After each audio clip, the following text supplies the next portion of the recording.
Hello दोस्तों, स्वागत है आपका वनडे एजुकेशन चैनल पर। उम्मीद करता हूँ आप सब अच्छे होंगे। तो आज का हमारा टॉपिक है भारतीय राज्य व्यवस्था। शुरू करते हैं दोस्तों।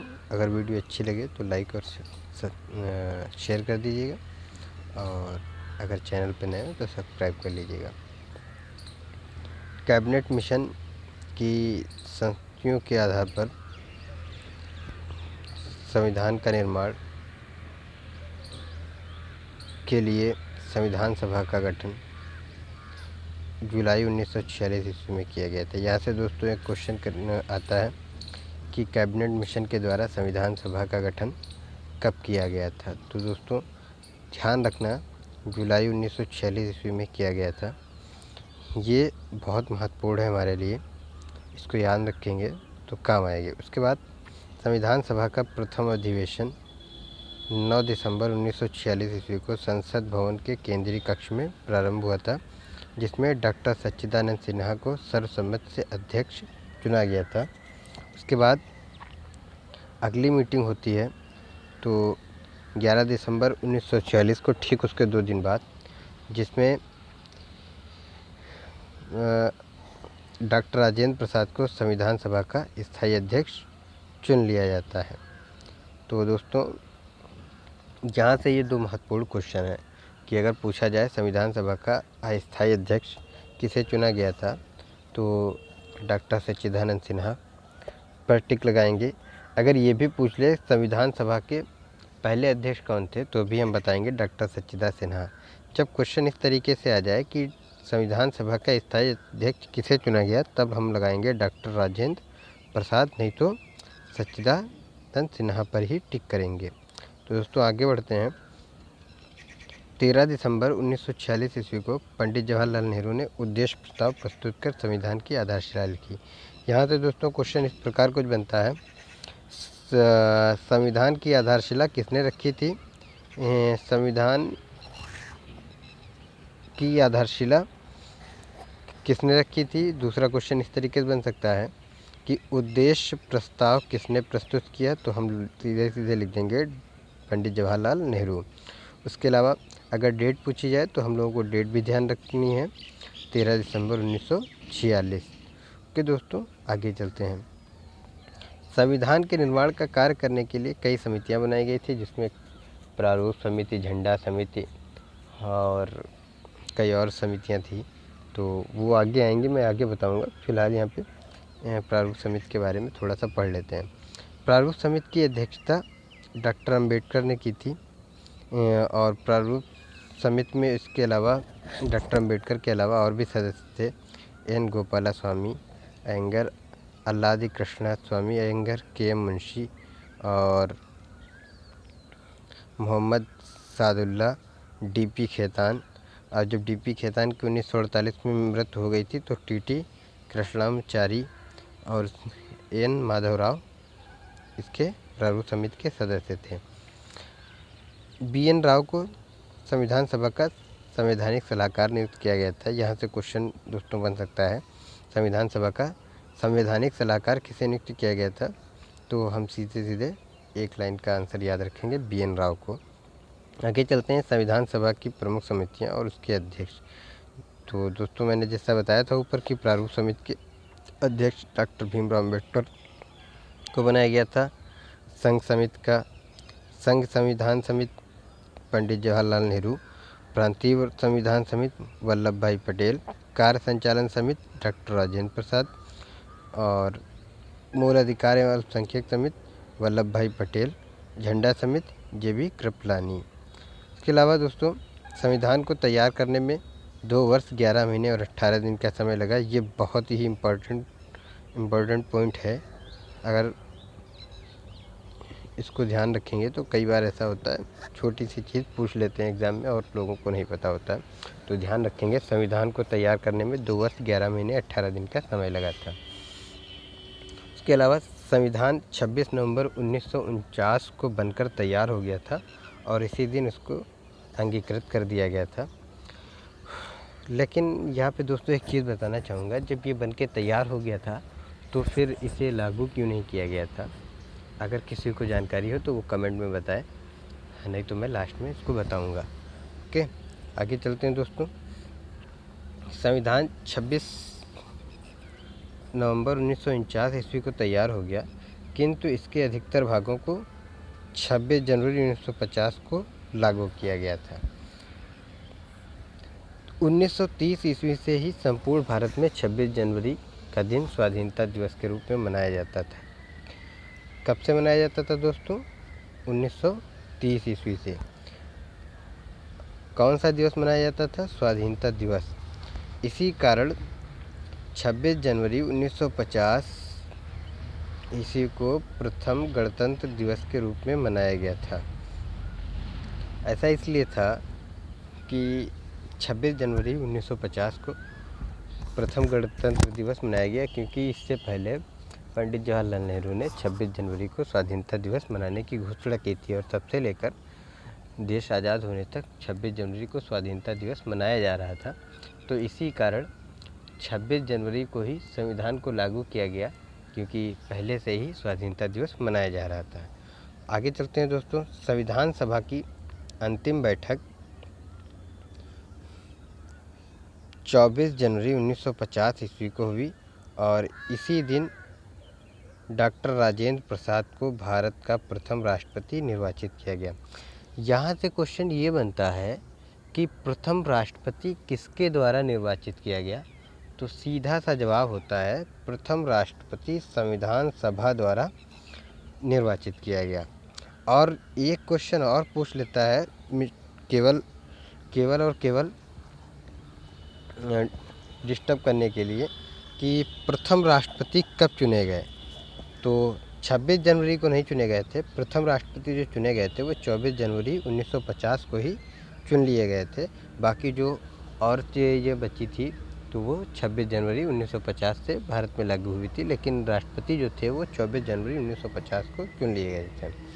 मूल संविधान में 395 अनुच्छेद, 22 भाग और 8 अनुसूचियाँ थी। डॉक्टर भीमराव अम्बेडकर को भारतीय संविधान के जनक के रूप में माना जाता है। आइए कुछ दोस्तों महत्वपूर्ण तथ्य हैं जिनके बारे में जान लेते हैं हम लोग। महत्वपूर्ण तथ्य में संविधान सभा ने राष्ट्रध्वज का प्रारूप 22 जुलाई 1947 को स्वीकार किया था। ध्यान रखेंगे, जो हमारा राष्ट्रीय ध्वज तिरंगा है उसका प्रारूप को 22 जुलाई 1947 को अपनाया गया था। रविन्द्रनाथ टैगोर द्वारा रचित जनगण मन को भारत के राष्ट्रगान के रूप में स्वीकार किया गया था, और राष्ट्रगान को 24 जनवरी 1950 ईस्वी को संविधान सभा द्वारा अंगीकृत भी कर दिया गया था। किसी को अगर पता हो कांग्रेस के किस राष्ट्रीय अधिवेशन में सर्वप्रथम जनगण मन गाया गया था तो नीचे कमेंट बॉक्स में ज़रूर बताएगा। आगे चलते हैं दोस्तों। बंकिम चंद्र चटर्जी द्वारा रचित वंदे मातरम को भारत के राष्ट्रगीत के रूप में 24 जनवरी 1950 को ही अपनाया गया था। ये दोनों चीज़ें ध्यान रखने वाली हैं, जनगण मन और वंदे मातरम को 24 जनवरी 1950 को ही राष्ट्रगान और राष्ट्रगीत के रूप में अपनाया गया था। 26 जनवरी 1950 26 जनवरी 1950 को संविधान सभा ने सारनाथ स्थित अशोक स्तंभ के शीर्ष की अनुकृति को राष्ट्रीय चिन्ह के रूप में स्वीकृत किया था। राष्ट्रगान और वंदे मातरम 24 जनवरी को और अशोक स्तंभ को राष्ट्रीय चिन्ह के रूप में 26 जनवरी को स्वीकृत किया गया था। भारत ने सरकारी उद्देश्य के लिए 22 मार्च 1957 को राष्ट्रीय पंचांग को अपनाया। भारत का राष्ट्रीय पंचांग शक संवत पर आधारित है। यहाँ से बस एक यही मोस्ट इम्पोर्टेंट क्वेश्चन बन रहा है कि राष्ट्रीय पंचांग को कब अपनाया गया, तो 22 मार्च 1957 को, और भारत का राष्ट्रीय पंचांग क्या है तो शक संवत पर आधारित है। भारतीय संविधान के स्रोत कहाँ कहाँ से लिए गए हैं, तो कुछ मोस्ट इम्पॉर्टेंट हैं जो मैं यहाँ पे आप लोगों को बताना चाहूँगा। ब्रिटिश संविधान से संसदीय शासन प्रणाली, विधि निर्माण, प्रक्रिया में एकल नागरिकता, ये हमारे ब्रिटिश संविधान से लिए गए हैं। दक्षिण अफ्रीका के संविधान से संशोधन प्रणाली, जो बहुत ही कम खर्चीली और बहुत ही सरल है, इसलिए वहाँ से ली गई थी। कनाडा के संविधान से संघीय व्यवस्था, केंद्र सरकार के अधीन अवशिष्ट शक्तियाँ और अमेरिका के संविधान से प्रस्तावना, मूल अधिकार, सर्वोच्च न्यायालय, न्यायिक पुनर्लोकन, राष्ट्रपति के अधिकार एवं कार्य, उपराष्ट्रपति की स्थिति तथा संशोधन प्रणाली अमेरिका के संविधान से ली गई थी। ऑस्ट्रेलियाई संविधान से प्रस्तावना की भाषा, यहाँ से क्वेश्चन बन जाता है प्रस्तावना की भाषा किस संविधान से ली गई थी, तो ये आया भी हुआ है क्वेश्चन। तो ध्यान रखेंगे दोस्तों कि संविधान की जो प्रस्तावना की भाषा थी वो ऑस्ट्रेलिया के संविधान से ली गई थी। इसके अलावा दोस्तों समवर्ती सूची एवं केंद्र राज्य का संबंध भी ऑस्ट्रेलिया के ही संविधान से लिया गया है। जर्मनी के वाइमर राष्ट्रपति संविधान राष्ट्रपति के आपातकालीन अधिकार लिए गए हैं। जापानी संविधान से कानून द्वारा स्थापित प्रक्रिया तथा शब्दावली ली गई है। रूसी संविधान से मौलिक कर्तव्य लिए गए हैं। ये मोस्ट इम्पोर्टेंट है, ध्यान रखेंगे दोस्तों। रूसी संविधान से मौलिक कर्तव्य लिए गए हैं। और फ्रांसीसी संविधान से क्या लिया गया है? गणतंत्र। फिर आते हैं आयरलैंड के संविधान से राज्य के नीति निदेशक तत्व, राष्ट्रपति के निर्वाचक मंडल, राज्यसभा में 12 सदस्यों का मनोनयन। इस क्वेश्चन को भी बताएंगे कि राज्यसभा में जो 12 सदस्यों का मनोनयन होता है उन्हें क्या कहते हैं, उन्हें कौन से सदस्य कहते हैं। दोस्तों अगर वीडियो अच्छी लगे तो इसको लाइक कर लीजिएगा, अपने दोस्तों में सब शेयर ज़रूर कर दीजिएगा, जिससे सभी लोगों को इसका बेनिफिट मिले। दोस्तों बहुत मेहनत लगती है वीडियो को बनाने में, आप ही लोगों के लिए हम तैयारी करते हैं जिससे पढ़ने वाले बच्चों को कोई प्रॉब्लम ना हो। तो बस मेरी एक ही रिक्वेस्ट है कि वीडियो को जितना ज़्यादा से ज़्यादा हो सके उतना शेयर कीजिए। आगे चलते हैं दोस्तों। गवर्नमेंट ऑफ इंडिया एक्ट 1935, यानी जो भारत में सरकार चल रही थी अंग्रेज़ों द्वारा, तो उस अधिनियम से लगभग 200 अनुच्छेद प्रत्यक्ष अथवा अप्रत्यक्ष रूप में भारतीय संविधान के विभिन्न अनुच्छेदों से मिलते जुलते हैं। इससे रिलेटेड जो क्वेश्चन बनता है वो बस इसी तरह सिंपल पूछ लिया जाता है कि भारतीय संविधान में अधिकतर अनुच्छेद कहाँ से लिए गए हैं। तो अधिकतर अनुच्छेद गवर्नमेंट ऑफ इंडिया एक्ट के तहत लिए गए थे, जो ब्रिटिश राज कर रहे थे उन्हीं के द्वारा बनाए हुए कानूनों से। तो अब हम आगे चलते हैं। मूल अधिकार। भारत के संविधान के भाग 3 तथा अनुच्छेद 12 से 35 में मूल अधिकार संबंधी प्रावधान है।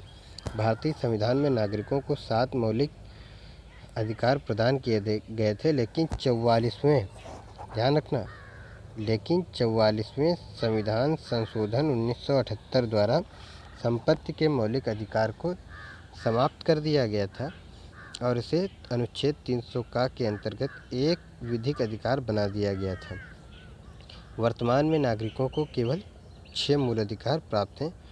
वो नीचे हैं, आइए देखते हैं हम लोग मूल अधिकार क्या है।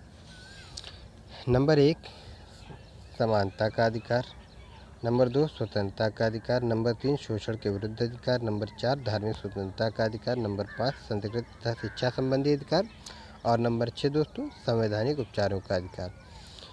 इनके कभी कभी अनुच्छेद भी पूछ लेता है, तो हमको ये ध्यान रखना चाहिए कि कौन सा मूल अधिकार का अनुच्छेद कहाँ से कहाँ तक है। समानता का अधिकार अनुच्छेद 14 से 18 के बीच में है।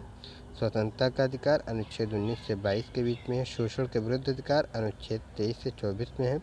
धार्मिक स्वतंत्रता का अधिकार अनुच्छेद 25 से 28 में है। संस्कृति तथा शिक्षा संबंधी अधिकार अनुच्छेद 29-30 में है। संवैधानिक उपचारों का अधिकार अनुच्छेद 32 में है। तो आगे चलते हैं दोस्तों। मौलिक कर्तव्य। संविधान के अनुच्छेद 51 का मौलिक कर्तव्यों का प्रावधान करता है। भारतीय संविधान की मूल प्रति में मौलिक कर्तव्यों का प्रावधान नहीं था। यह संकल्पना पूर्व सोवियत संघ रूस से ली गई थी, जब रूस टूटा नहीं था 1992 से पहले, तो वहीं से मौलिक कर्तव्य की संकल्पना ली गई थी। वर्तमान में रूस कई देशों में टूटा हुआ है और अभी रूस और यूक्रेन में जंग चल रही है कि रूस जो है नाटो देश का सदस्य, यूक्रेन जो है नाटो देश का सदस्य ना, नाटो देशों का सदस्य ना बन पाए, इसलिए वहाँ पे जंग चल रही है। दोस्तों आगे चलते हैं। संविधान में मौलिक कर्तव्यों को सरदार स्वर्ण सिंह समिति की सिफारिश पर 42वें संविधान संशोधन अधिनियम 1976 के तहत जोड़ा गया था। ये अच्छा पॉइंट है, इसको स्टार बना लीजिएगा आप लोग लिखते समय अपनी कॉपी में। संविधान में मौलिक कर्तव्यों को सरदार स्वर्ण सिंह समिति की सिफारिश पर 42वें संविधान संशोधन अधिनियम 1976 के तहत जोड़ा गया था। मौलिक कर्तव्यों की प्रारंभ में संख्या 10 थी। 11वां मौलिक कर्तव्य वर्ष 2002 में 86वें संविधान संशोधन अधिनियम के अंतर्गत जोड़ा गया था। यहाँ से क्वेश्चन बन सकता है दोस्तों, 11वां मौलिक कर्तव्य कब संविधान में जोड़ा गया? तो 11वां मौलिक कर्तव्य संविधान में 86वें संविधान संशोधन के द्वारा वर्ष 2002 में जोड़ा गया। मौलिक कर्तव्य भारतीय नागरिकों के लिए उन दायित्वों को प्रस्तुत करता है जिनकी अपेक्षा राष्ट्र अपने नागरिकों से करता है ताकि वे राष्ट्र निर्माण में सक्रिय योगदान दे सकें। राज्य के नीति निर्देशक तत्व भारतीय संविधान के भाग 4 के अनुच्छेद 36-51 में राज्य के लिए नीति निर्देशित करने वाले तत्वों का उल्लेख किया गया है। यह संकल्पना आयरलैंड के संविधान से प्रेरित है। राज्य के जो नीति निर्देशक तत्व हैं उसकी संकल्पना आयरलैंड के संविधान से अभिप्रेरित है। नीति निर्देशक तत्वों का उद्देश्य सामाजिक एवं आर्थिक लोकतंत्र की स्थापना करना है तथा ये राज्य को कुछ सकारात्मक करने की सलाह देते हैं। नीति निर्देशक तत्व असीमित हैं तथा इन्हें किसी भी स्थिति में निलंबित नहीं किया जा सकता। ये दोस्तों मोस्ट इम्पोर्टेंट पॉइंट है, इस पर हम टिक लगा लेंगे। नीति निर्देशक तत्व असीमित हैं तथा इन्हें किसी भी स्थिति में निलंबित नहीं किया जा सकता। नीति निर्देशक तत्वों को न्यायालय द्वारा लागू नहीं किया जा सकता। अब दोस्तों आते हैं संघ की सरकार। ये थे हमारे नीति निर्देशक तत्व से संबंधित कुछ पॉइंट। आते हैं राज्य की सरकार, संघ की सरकार पहले हम आते हैं। सबसे पहले तो हम संघ की सरकार में हमारे पास राष्ट्रपति, प्रधानमंत्री, मंत्रिमंडल यही होते हैं और जो चौथी चीज़ बचती है वो हमारे पास न्यायपालिका बचती है। तो दोस्तों राष्ट्रपति से शुरुआत करते हैं। भारत संघ की कार्यपालिका की शक्ति राष्ट्रपति में निहित होती है। वह देश का संवैधानिक प्रधान होता है। इसके अलावा दोस्तों कभी क्वेश्चन आ जाए कि भारत का प्रथम नागरिक कौन होता है, तो भारत का प्रथम नागरिक भी राष्ट्रपति ही होता है। ध्यान रखेंगे दोस्तों, भारत का प्रथम नागरिक भी राष्ट्रपति होता है। भारत में संसदीय व्यवस्था को अपनाया गया है, अतः राष्ट्रपति नाम मात्र को ही कार्यपालिका का प्रधान है, जबकि प्रधानमंत्री तथा उसके मंत्रिपरिषद में वास्तविक कार्यपालिका शक्तियाँ निहित है। कहने का मतलब ये है कि भारत में राष्ट्रपति तो होता है लेकिन वो नाम मात्र का ही कार्यपालिका का प्रधान होता है, जबकि सभी शक्तियाँ प्रधानमंत्री और मंत्रिमंडल में निहित होती हैं। भारत का राष्ट्रपति अप्रत्यक्ष रूप से एक निर्वाचक मंडल द्वारा निर्वाचित होता है। जैसा कि अभी जुलाई में अपने यहाँ 2022 में इलेक्शन होने वाला है राष्ट्रपति का, तो उसमें भी आप लोग देखेंगे पूरे अप्रत्यक्ष रूप से वोट पड़ते हैं। मतलब जनता वोट नहीं देती है बल्कि जनता द्वारा चुने गए सदस्य देते हैं। जितने भी MP MLA हैं वो सभी देते हैं, लेकिन विधान परिषद के सदस्य जो है राष्ट्रपति को वोट नहीं देते हैं। लोकसभा, राज्यसभा और सभी राज्यों की विधानसभाओं से मिलकर को मिलाकर राष्ट्रपति का चुनाव होता है।